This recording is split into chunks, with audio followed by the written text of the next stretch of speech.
Hi sir, నేను TR company Kishore Babu అండి. ఇవాళ వీడియోలో డెల్ ప్రిజిషన్ 3600 DDR3 అండి. ఇది అప్ టు 256 దాకా సపోర్ట్ చేస్తే ఇది చీప్ అండ్ బెస్ట్ అండి.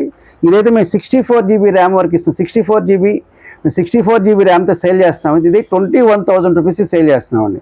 ఈ 21,000 దీంట్లో 64 GB RAM, 64 GB 512 SSD, 1 TB hard disk. దీంతో ఓన్లీ DDR3 64 GB ర్యామ్ అండి. 32 GB ర్యామ్ కాదు, 64 GB ర్యామ్తో సేల్ చేస్తున్నామండి. ఇది 22,000 రూపీస్కి సేల్ చేస్తాం. 22,000 రూపీస్ సేల్ చేస్తాం. బేసిక్ మీకు ఏదైనా సరే యానిమేషన్ కానీ అన్నిటికీ పనిచేస్తాయి. మిగతా బిఫోర్ మోడల్స్కు Z840తో ఈక్వల్గా పనిచేస్తాయి. ర్యామ్ పెంచుకుంటే 100% ఈక్వల్గా పనిచేస్తుంది. 64 GB ర్యామ్తో చెప్తున్నాం, 32 GB ర్యామ్ చెప్పలేదు. 22,000 రూపీస్కి సేల్ చేస్తాం. 22,000. ఇదైతే మా వారంటీ అయితే 6 months warranty, 15 days replacement warranty, 15 days replacement వారంటీతో మీకు సేల్ చేస్తున్నామండి. మా నెంబర్ స్క్రోల్ మీద మా దాని మీద స్క్రోల్ అవుతూ ఉంటుంది నెంబర్స్. ఆ నెంబర్ కాంటాక్ట్ చేయండి.